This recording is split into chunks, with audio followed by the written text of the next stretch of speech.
there is a topic about listen to your body. And there's so much confusion on what the fuck that actually means. How does one do that? What are we listening to? And I think for us We've too, said that. We've said that 500 sure, times. that's my point though. That's the we are the wellness industry. Yes, that too. Or at least we're part of it and we are, Absolutely. so sure, we say a lot of things, but there's not generally enough color or context for people who aren't inside of it to understand what that means. You'll Right. get that direction from a doctor or a, coach or whatever the case, and they don't actually give you an explanation of how to do that or what that means or any of it. And so they're left Yeah, sure. going to Reddit asking these questions. How the fuck am I supposed to listen to my body? What does Reddit have to say about this? Oh my god, there's just confusion. That's the thing. There's not as much answers as there are people confirming that they too are confused. Because it's such an easy statement, or it sounds like such an easy task. Listen to your body. I mean, similarly, listen to your instinct. What the fuck does that mean? A lot of people don't even understand or know what instinct feels like. So how do you possibly listen to it? And for the same reason, they probably stopped listening to their instincts, stopped listening to their body at some point, and so that voice or the thing that they're supposed to listen to is no longer recognizable to them. And so they're Right. just Or trustworthy. yes. Right.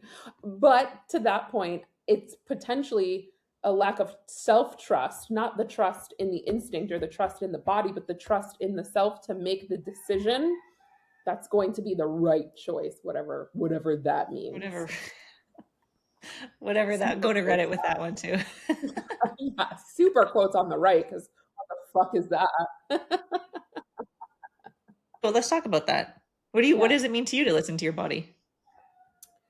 I would say that looking at it holistically, your body and certain parts of your body are likely telling you something. They're giving you some sort of information, some sort of data point that needs paying attention to. And so, in that respect, it's asking you to notice the body. And that would be one area of it, but also to the mechanics of it. How do you listen to your body is by slowing down and giving space to your whole self to actually hear what the fuck is going on. Like when you stop, sometimes it's like, I'm tired. You probably shouldn't get back up again. Yeah, like overriding the psyche a little bit. Mm-hmm. Yeah. Because the mind is everything on some level. It's going to perceive the body, whether you're tuning in or not. It's still all mind also. So at some point, I think we need to discern as well, like what is an actual maybe message or sensation from the body versus how I'm discerning it in my mind and or how I'm perceiving it with my thoughts. Like I think there's a real difference between self-care and self-comfort, for example. Right. And that's a trick of the mind. Like a lot of times we will rest or stop. I like using my body. I like exercising. I want to move. Like I've told you, like I want to do a back walkover this year. Like that feels challenging, but I'm going to go for it. I want to try it because I believe in my body too.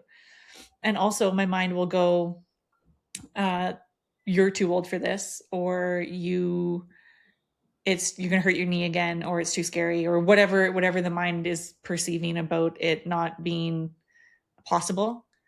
And so in self-care mode, I would go, well, I don't want to hurt myself. So my self-care is that I'll do less, but that isn't self-care. Self-care would be continuing to train to get the flexibility and the strength in order to do it. Self-comfort is quitting. Yeah. You know what I mean? Sure. Yeah. And I would say when someone says listen to your body, I I'm a very literal person. I take that literally. Listen to the body. It doesn't mean then that my decision is based solely on what the body has to say. Because for your example, and something that I feel like I also can discern is when I am doing something physical and my body's like, stop, that's too much. And I'm like, no, it's not. Yeah. Yeah. You are lying. You are trying to keep me from doing the thing that I want to do. And so that I think also then ties into what are your goals? Like what is the purpose? Why are you acting in a certain way versus what your body is saying? So if it's in agreement, okay, great. But if it's not in agreement, figuring out why and if it is necessary for you to go against what your body has to say, because then Yeah. that's just discernment on its own. Well, and I think there's such a level of psychological safety underlying all of that that doesn't need to exist in many cases. It's just the go-to for our brains to want to keep us safe. And so now all of a sudden we're being challenged and maybe we're in some level of fear or discomfort. Like there's a difference between discomfort and pain. Yes, or physical actual danger. And Yeah. that to me also is part of listening to your body. I do this, what do I want to call it? It's like a mobility training. And the end goal essentially is to a couple of things. You can go, there's paths, which I really like. It's like choose your journey. One of the paths is to be able to do a handstand. The other one is to do a side split or a middle split or whatever the fuck the case may be, right? Those are hard, potentially very fucking uncomfortable.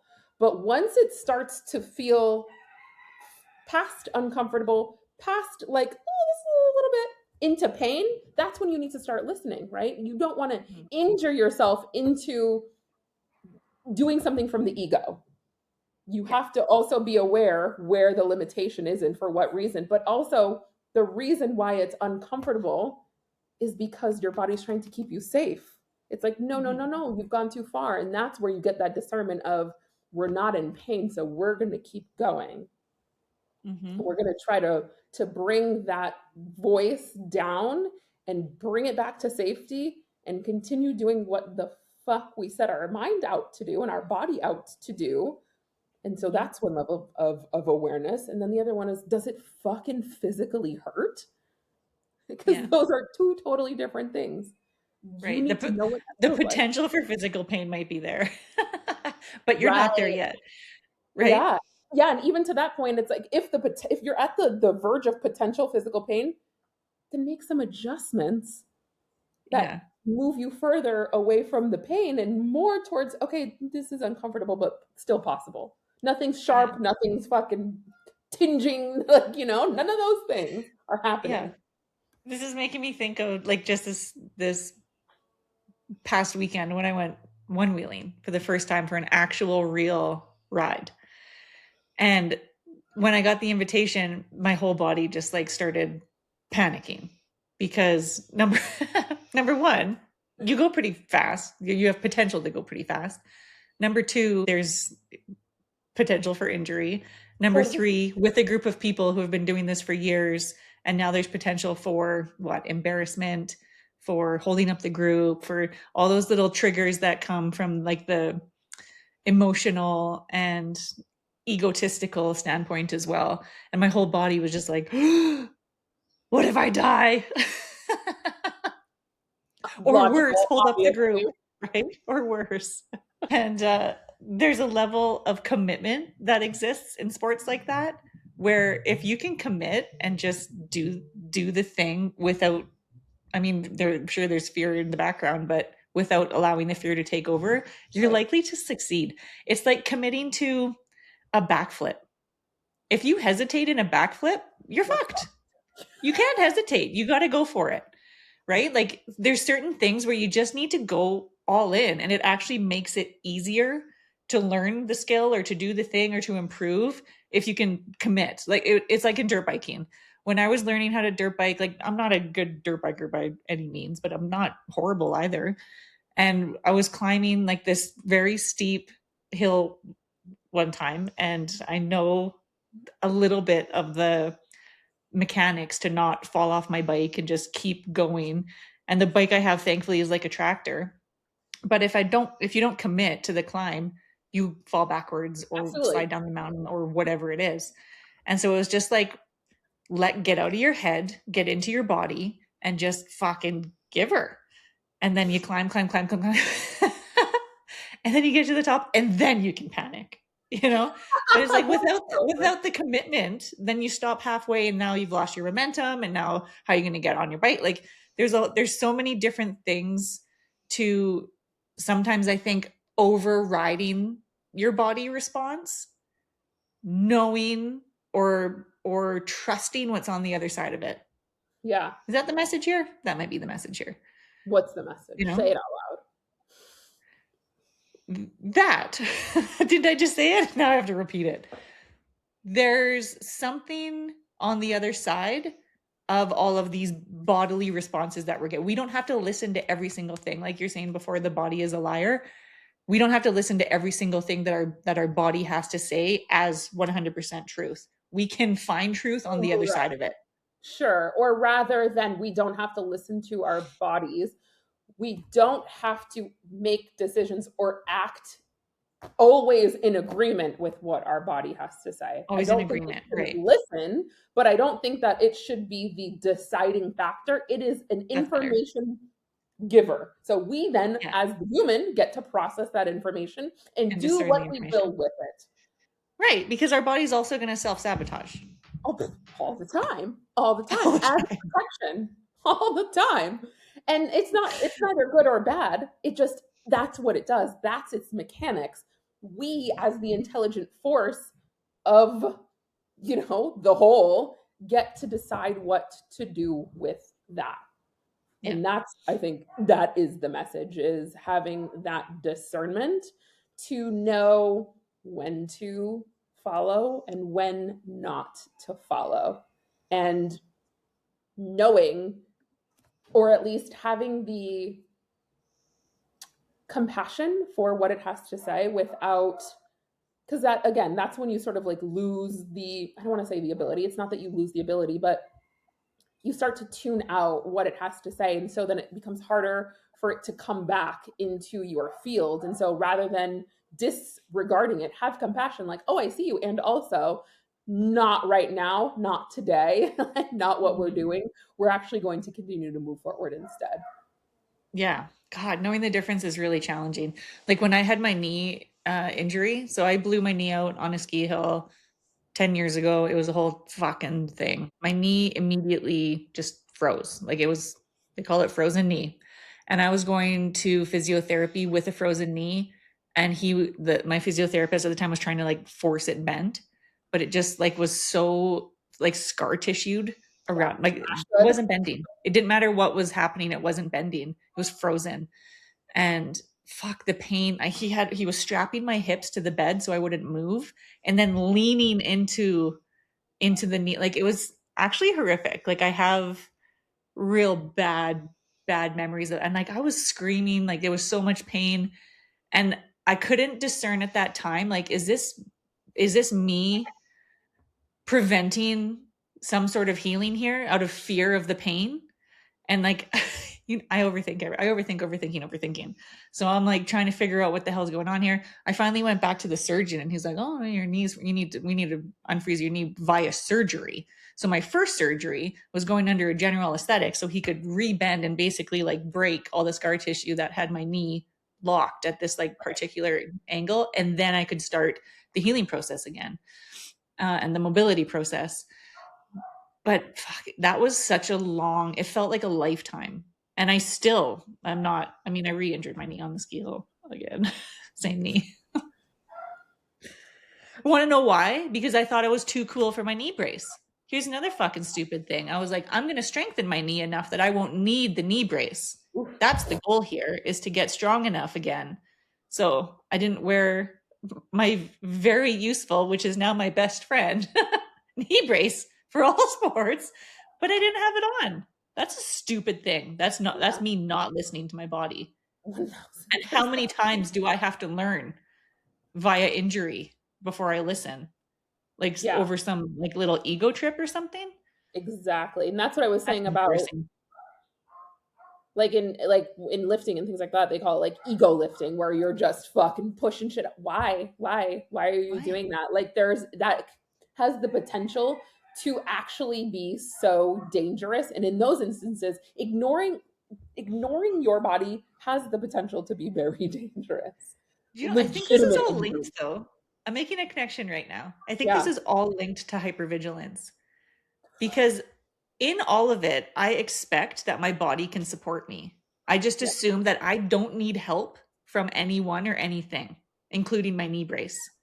And receiving that help makes me not Weak. strong, Yeah. weak, not capable, like whatever fucking past traumas have put me in this position to think I need to do everything alone. You know, that translates down into that. And I re injured myself and it took another full year to get my mobility back. Yeah. So it was 3 full years before I still don't feel bad. I'll never be back to normal because my ACL is torn, but that's okay. I can figure out how to live with a torn ACL. And I do via this knee brace also now and certain things and strength training and all of the things that I do to stay fit and healthy. But it's a mind fuck. And I remember during that time too, I decided to like take on my own therapy because I was not going back to physiotherapy. I was traumatized. And I had such a like pattern. I'm going to heal. I was hell bent on healing as fast as I could because I wanted to get back to the things that I loved, like yoga and exercising and walking the dogs and being out, like all of the things I just wanted to do. I couldn't do because I couldn't fucking walk. Right. And so I had like rice bags and I would try to flatten my leg. I'd put these heavy bags on my knee. So I'd try and flatten it. And then to bend it, I would like pull, I had like this lever system set up. I actually had a full pulley system set up with tie straps on my kitchen table. And I would sit on the table and I would put a tie strap around my ankle. And then I would reef on the tie strap over my shoulder to bend my knee. It was stupid and insane. And then I just went in a cycle and I would give myself like, the whole process would take about an hour and I would give myself like a 20-minute break in between. And I would just do that all day long. And then my body was like, fuck you. Yeah, you stupid bitch. Fuck you, you stupid bitch. Because you know how I finally healed and actually made any progress? Getting the I fuck stopped. down. Yeah. I just completely stopped and I just rode a bike. I have a spin bike that that is in my home. And so I just started riding the bike only a couple times a day. And that was it. That's all I needed to do. Mm-hmm. I mean, that definitely does. And maybe it's something a little bit different than hypervigilance, but it like speaks to that as well, where it's like 0 to 100. You don't want the in between, the slow progress, the like soft part of healing or listening to your body. You're just like, no, it's fucking hard and it's fast and I'm going to get this shit done. It's like, slow the fuck down. Or it was a misinterpretation, Yeah. because what my body was telling me is that you're not functioning properly. You need to function properly. Yes. Right. Ooh. So I misinterpreted the message going, okay, well, then I better get back to functionality here. Yeah, right. This goes into this other thing that we were talking about before, which I think led us into this conversation as well, where the misinterpretation of the signals, sometimes we read something and we think it's one thing, but it's actually something totally different. Mm-hmm. Right? Like, I love to use food as an example because that's what I know. And so you have this, you listen to your body's like, I'm hungry. But is it actually hungry for food or is it hungry for something else? And so every time I'm hungry, every time I actually feel what is assumed to be hunger, I literally ask myself, what am I hungry for? Because more than 50% of the time, it's not for food. Usually it's like connection, boredom. Like there's something else that I need, but I instantly connect that to food because that's just a pattern that I've established. And it's a misinterpretation of a signal that my body is giving me. There's something missing, sure, but it's not a nutrient. It's not something like. And food has been a successful distraction. Yes. Yeah. Mm-hmm. Yeah. Mine was surrender. I mean, that's a lesson I continue to learn over and over in my life. Have I learned it yet? Probably not, obviously, if I have to continue to learn it. But mine was surrender. Mine was just like fucking trust your body will heal if you allow it to heal. Right. And so how can you surrender to the support that your body needs, maybe? as opposed to forcing an outcome. I would say having that relationship with your body is really important, and knowing when to be the commander and when to sort of ask questions and dig a little bit more deeply, because we think we know everything and that's not always the case. And so when we push ourselves thinking that we know it all, that has the potential to lead us down dangerous roads. So I ask myself questions all the time. I ask my body questions all the time. I ask different parts of my body questions all of the time, so that I will have a clearer picture of what is actually going on. It's not to say that I listen more so to one part or the other, but I now have a holistic look if I'm actually asking questions of like, okay, here's the information that I got back. What the fuck am I going to do with that now? Yeah. Yeah. This just reminded me of that time. I think I already shared it on one of our podcasts. I have no idea which one though. So we won't be linking it here. But do you remember I told you that time I was like doubled over in pain? Like I literally couldn't stand up and my car was broke down at the time and I was walking the kids to school and it was it was a year ago. It was that was asking for help. About a year ago. I remember this one. It was about asking for help. Oh, okay. Well, then maybe we will link it. But that's here's another example. Like I was doubled over in pain going, how am I going to get my kids to school? I can't walk them to school today. I can't even stand up straight. And it's like I have literal neighbors that take their kids to school every day. And all I had to do was ask. And so I asked and I got it sorted. And Jamesy was going to daycare with so-and-so and Lennon was going to school with so-and-so. And within minutes after their departure, I was fine. Just immediately better. What the fuck is that? I mean, that's like a psychophysical thing, you know? Or maybe it's magic. Maybe that's the universe rewarding you for something that you needed to do. Absolutely. Yeah. Because what is magic anyways? Like everything is magic if you let it be. Everything's magic. Everything's energy. That's true too. Everything is magic. Everything is energy. I feel like it's magic to even have a conversation with your body. The fact that it fucking talks to us, like, come on, that's magic. Yeah. That's crazy. Right. And I think it also, if maybe magic isn't the right word, I mean, magic's always the right word, but trust. Absolutely. It's just giving you feedback that you can trust. That's instant feedback to me that I can trust what I need. I needed to ask for help and that was the right thing to do. Here you go. Mm-hmm. You know, your pain is now gone. You're welcome. Trust me. You're welcome. Yeah, absolutely. Yeah, I think that goes hand in hand. The trust has to come with the relationship, because that's where do you build trust in a relationship? Mm-hmm. But I think that's the hard part for people too, is to have the self-trust to be in a relationship with oneself and one's body, and to, I'm going to call it audacious, have the audaciousness to actually sit with yourself, fucking listen, not be the know-it-all. Not allow yourself to be distracted by every single shiny object that's happening in the world right now, which is abundant. Absolutely. Or every single emotion that comes with the shiny objects. Like you see all these things and emotions are happening and you think that is ultimate truth. Emotions are equally so just information. Sensations. That's all they are. That's, that's it. They're information. They don't need to be, doesn't need to be the end all be all of everything. Just because you're feeling something doesn't mean you have to do something about it. Right. Oh God. Lennon. This is Lennon right now. She's learned. I mean, I hope she's learning it. It's all I can hope for. It's all I can hope for. But she goes from 0 to 100 and fucking throws shit and rips shit and like over what seems like nothing. Anyhow, long story short, I was doing my meditation this morning and she was in a bit of a fit. And I was just like, just come and sit with me. Like, just come and sit with me. Because if I talk to her about tools, she's like, I can't hear you. That's fucking hilarious. I'm not listening. So it's like, I just need to be the tool. I don't know. I don't know how to parent. I suck at it. I feel like I suck at it sometimes. But I just said, I'm like, just come and sit with me. And so she was like, no, I'm like slamming doors and doing her thing. So I just ignored it. And then minutes later, she came out and sat next to me. And then a minute later, her head was in my lap. And that's what she needed. Right? But I can't force her to do that. she needed to figure that out and step into it for herself.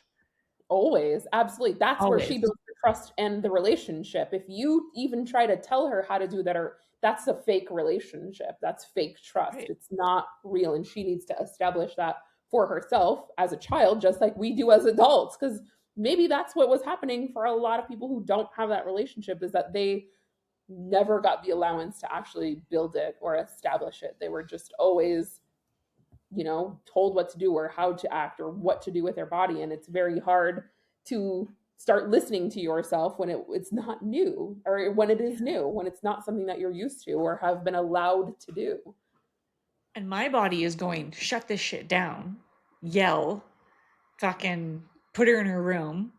Like all the old patterns that probably happened to me as a child, or what we think parenting is, or what we're conditioned to think good parenting is. I wanted to tell her to like I want to react, and Right. everything in me, like if I listened to my body, that's what I would be doing. Mm-hmm. So that's an example of where I can't listen to my body, because I know I'm going to regret everything that comes out of my body, right? Because there's a body that is operating from, I hate that I'm saying this. there's there's a body that's operating from a dysregulated nervous system. Right. And in Or those moments, that's for not the her, right thing. there's a part of your body that's trying to act from a place of a wound Wound. or Yeah. fear or something else that is not of this present moment. Mm-hmm. Mm-hmm. And that's where the Right. dysregulation is coming from. So I think maybe that is an example of where you can still make choices in a dysregulated state. I hate that excuse, like I'm dysregulated, like so is literally everyone else on the planet. Right. Like, look around. Absolutely. How can we Yeah, not be? How totally. can we not be?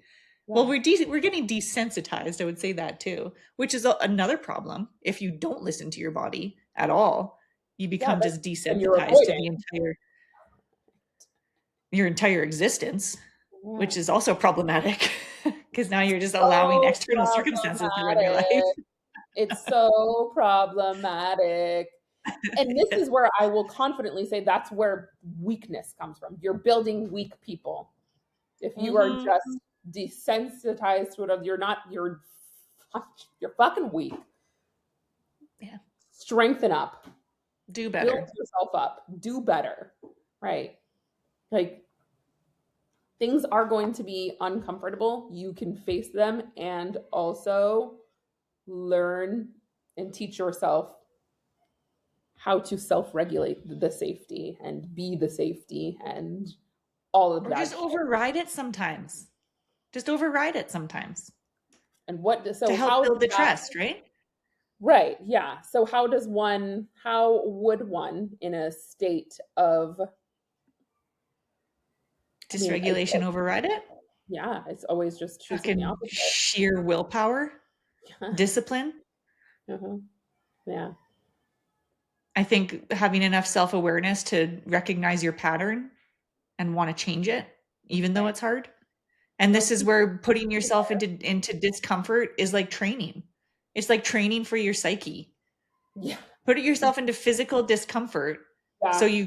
you get used to feeling those sensations and being able to It's do funny you say something. that too. Yeah. I um have always sort of had it, but especially now, like very, very heavily, I have like car anxiety like crazy, especially as a driver, not as much as in a passenger, which is weird. I feel like it should be the opposite. There is still a little bit there, but I think it's just the control factor. And so I purposefully, and it's usually at night because I can't see really well. So like I will purposefully, but also very safely, drive at night because I know it makes me fucking uncomfortable. Because I Yeah. need to build that resilience and I need to build myself up in order to move through that fucking uncomfortable fear and teach myself that there's safety in it still. Like, sure, all possibilities are possible, but I don't need to hone in on the fucking death one or the accident one or the fear one. Let it all be there. And that's like, what do they call it? There's like an actual psychological, thing, like that's exposure therapy, right? Oh Where you're yeah. exposing yourself to that thing in order to create the resilience to get you out of whatever the fuck is wrong with you. And so I'm doing that for myself because I know that it's fake, even though it's not. But I also know that there's two sides to the same coin. Always. We're not here to talk about both sides. Just kidding there. But to your point about like wellness trends, some of the more chaos I'm seeing is the opposite of exposure therapy. Like you're dysregulated, then this is the wrong thing to be doing. Yes. This is triggering you, then don't do it at all. Oh my God, when something triggers me, I'm running right at the fucking door. Let me in. I'm triggered. Tell me more. Yeah, absolutely. And I say this to the girls all the time, actually. It's so funny. I don't know why. They're so young, but whatever. I got to hammer it in early, I'm like, what do you do when something's hard? They're like, do it anyway. I'm like, yes. What do we do if something's challenging? Keep going. So when I get them in their good moods, like they know. Lennon knows. Lennon is fucking smart, man. She's so smart. She knows exactly what she's doing too. And I said that to her this morning. I'm like, you know exactly what you're doing. And that's why this is unacceptable. Your emotions are unacceptable. And I say that to her. I'm like, you want to feel frustrated? You want to feel angry? Fucking give her. That is allowed, but you need to channel it appropriately. Yeah. Throwing shit, hurting people, not the way. Right. Yep. Yeah, absolutely. Yeah, it's such a weird thing to. Yeah. But this is what's happening. Everyone's weak.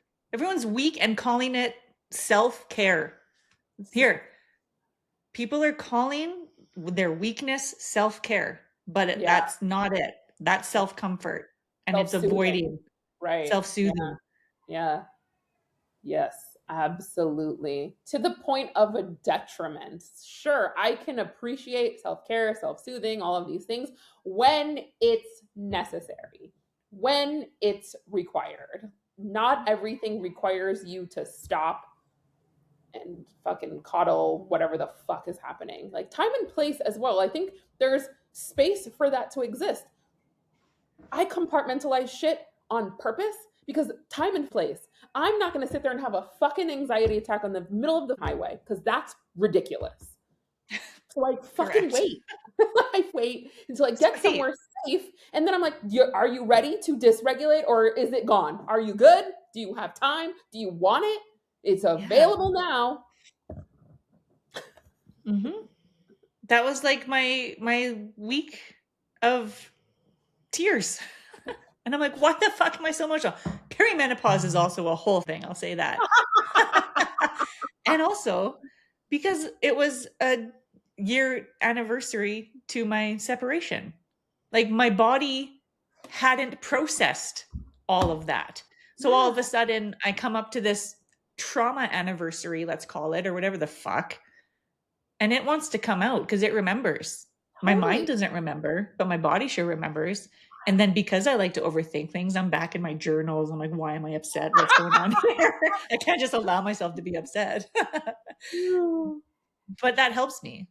Intellectualizing things helps me get through the actual feeling of it because it brings some sense to it. And I'm just somebody that enjoys knowing why. I want all the details about everything. Call it a Gemini trait. I don't know. Sun and moon. I'm a little bit fucked when it comes to that. I'm going to be intellectualizing the shit out of everything all the time. And now I'm over it. Maybe we'll see next February when it rolls around. In the present moment, there's always room for it to come back around. Like, I'm sure you don't remember, but I'm going to remind you and I'm going to ask you, do you not remember right after my brother died, every fucking Tuesday, I was like, something's wrong. And I was like, oh, it's Tuesday. Because he fucking died on a Tuesday. Like it wasn't something that was consciously happening, but my body always knew it was a Tuesday. It always knew. And I was like, something's really weird. And then I would look and I'm like, oh, it's Tuesday. Like it just was. It wasn't something that I was choosing. It just was happening. But similarly, it just kind of like you get the awareness and then you get to choose to move and continue on. Right. That is Right. all. So how do you gain the awareness? I just told you my process. I go to my journals because I've probably got it written down somewhere.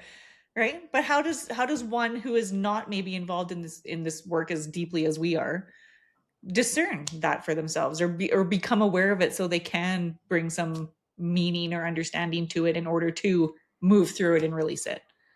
Where do you start? Yeah. If you're a newbie. We obviously, both you and Vipassana. journal fucking like crazy. And so Yeah. actually asking yourself questions and like allowing whatever the answer is to just come out, generally speaking, there's going to be something that's going to be said once you start asking yourself questions. So have the dialogue, ask the questions, see what comes up. You might be surprised or not. Hot take. Check your human design. And I'm saying this because I have a client who is a self-projected projector. She's not journaling. That is not for her. But she'll talk and talk and talk to herself, which is fine for that energy type, you know? And so figure out what it is that is your form of journaling, because writing isn't for everybody. No, not at all. And that's why I think just asking questions is the thing to do. I generally speaking have a really high level ability to just mentally process something. I will like you're saying, like talk to myself about it. I just happen to love writing, so I'll write that shit down. I've been doing it for a really long time, and it's just a way for me to also process the information. But that's essentially, I think, what we're asking everyone to do is to have a process for the information. We're not supposed to be the keepers of the information. We are the processors of that information. And so the more we hold that shit in, the more it's going to eat itself alive, and you're gonna start fucking feeling it. Your body's really gonna start telling you that shit. I remember right before I had quit my corporate job, I was walking up and down my hallway and I was just like, I can't, like I was literally just yelling every couple of hours, like, I can't fucking take it anymore. And that wasn't enough for me. Like those signals didn't fucking work, didn't help until one point we had this summer party company thing. And I went to it and I was like, why am I going to this? Like in my head, I'm like, this is fucking stupid. Why am I going? The moment I stepped foot in that building, I got fucking hives everywhere. I've never had hives in my entire life, in my whole life. And I was like, oh, bitch, you're in the wrong motherfucking place. You're in the wrong place. You're with the wrong people. Go the fuck home. Quit your job. And I did. And then I didn't have hives anymore. Yeah. Yeah. Ugh. I love stories like this. Yeah. I mean, I was in a relationship once where I just would like touch something and get hives. And I was like, oh, it's my diet. It's like, no, it fucking wasn't. It wasn't at all. The same thing, because I have psoriasis, and I was like, oh, it's, I'm fucking flaring up. Bitch, you walked in and got hives. So who are you talking to? You didn't eat bread today. Yeah. You didn't do any of the stupid shit that you can pretend. My stress level was so high trying to live in the environment I was in that I was just fucking histamined out. Oh yeah. Period. Yeah. That part. Absolutely. Yeah. Because guess what happened when I left? Fine. Normal. Yeah. After my separation, I remember the girls going to their dad's for the first time ever, like going to stay at the place he was in. And I was certain they were going to die. Like I just that's the way my mind and body were responding. And I went to my cards and I talked to Archangel Michael. We're going to disregarding. Check out our last episode of how we feel about that. And also I pulled Your Loved Ones Are Safe. And then the next day I pulled the exact same card. Your loved ones are safe. So I was like, okay, message received. And once I knew that they were safe, I was allowed to then process some of my own because this Right. was also the first weekend that I was alone. Yeah. And I got in the bath. I got in the bath, speaking of screaming, and I put on Alanis Morissette, Jagged Little Pill. You know that album? Oh, fuck yeah. Who doesn't? But do you know the album? Oh, yeah. Oh, yes. Yeah. Because if you haven't listened to the album as an adult, I listeners, Mm, go put on Alanis Morissette, start to finish, Jagged Little Pill. It's going to change your life. That okay. album, like, when you're 13, you're not understanding. No, When no, you're no. 40, No. like, how old was I? 40? Yeah, 41, whatever. And I wailed. And it was kind of the same way I emoted when I was giving birth, like just moaning, like just whatever needed to come out, and the screaming, the crying. And I was rocking back and forth like a fucking psychopath. If someone looked at me, they'd be like, you need help. I'm gonna call somebody. They're gonna come and collect you. Yeah. But it You're like, all was so built up over time that it just needed to get out. And so not even the whole album later, and I was done. Like done, complete. I've never felt the need to do that again, nor have I felt that level of emotion over that topic again. Right. Yes. Yeah. Because Like, now it's your just done. baseline is, you've baselined back to like a normal degree. And so it's not reachable anymore because you've brought it all down. You've processed, it's out. And that's the key right there, is to actually allow yourself to process it enough where that high level, that high extreme of a reaction doesn't fucking happen anymore. Like, it's might, Even before processing it, being aware that you got shit pent up to process. Everyone Has it. Show me someone who doesn't. Yeah. Maybe already somebody who's already done that work, right? Not the regular folks that are living their everyday life. Everyone has it. Everyone has. That is why the state of the world is in the state that it's in.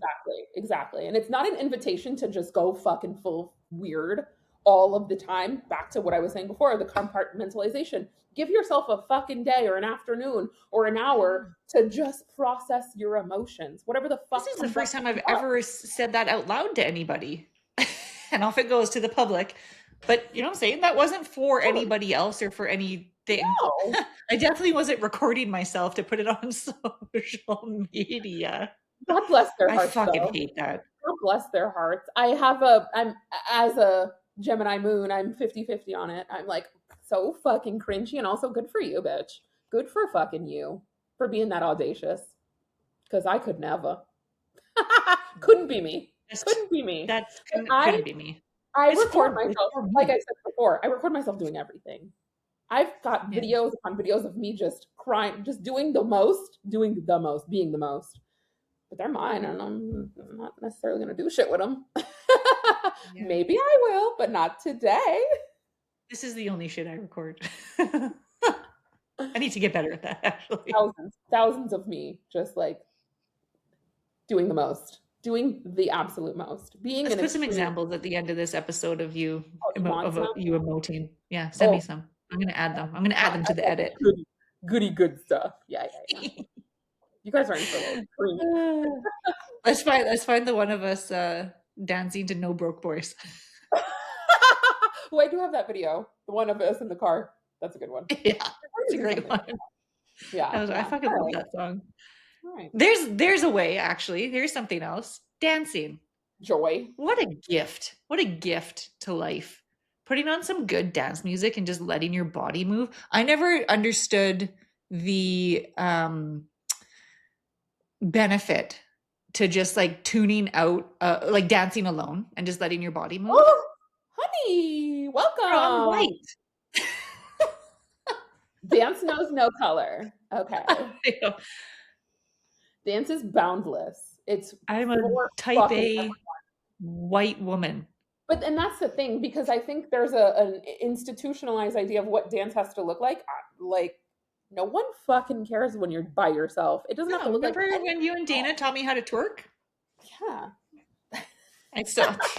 My kids are better than I at it now. Kids are fucking great at that shit. They're great at it. You know what they haven't done? Held shit in. They know what to do with their little bodies. Yeah. Yes. The stagnation, the energetic stagnation of Yes. unprocessed sensations. Mm-hmm. Yeah. Whew. Whew. Facts. Yeah. That.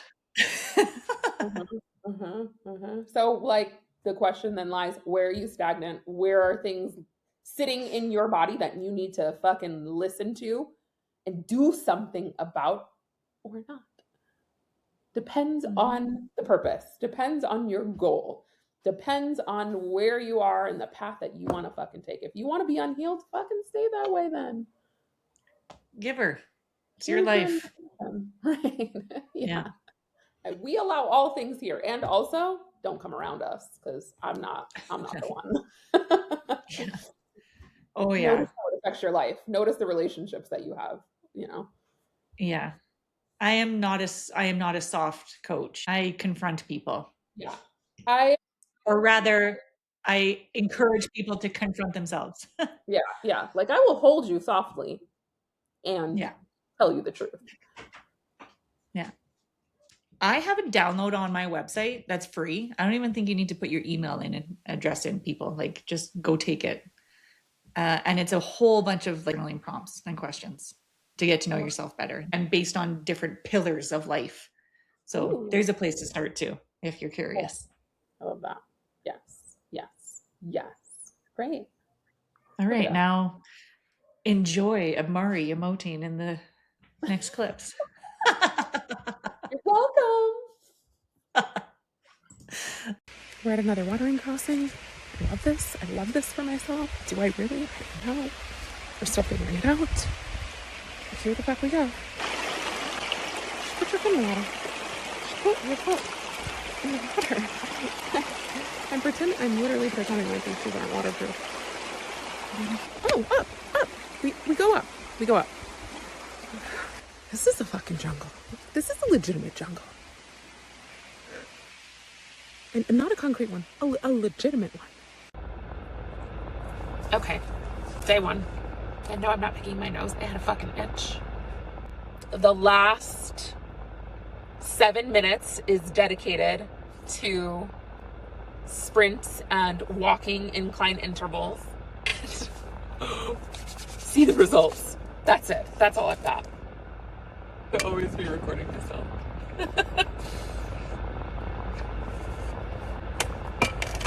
Oh my god.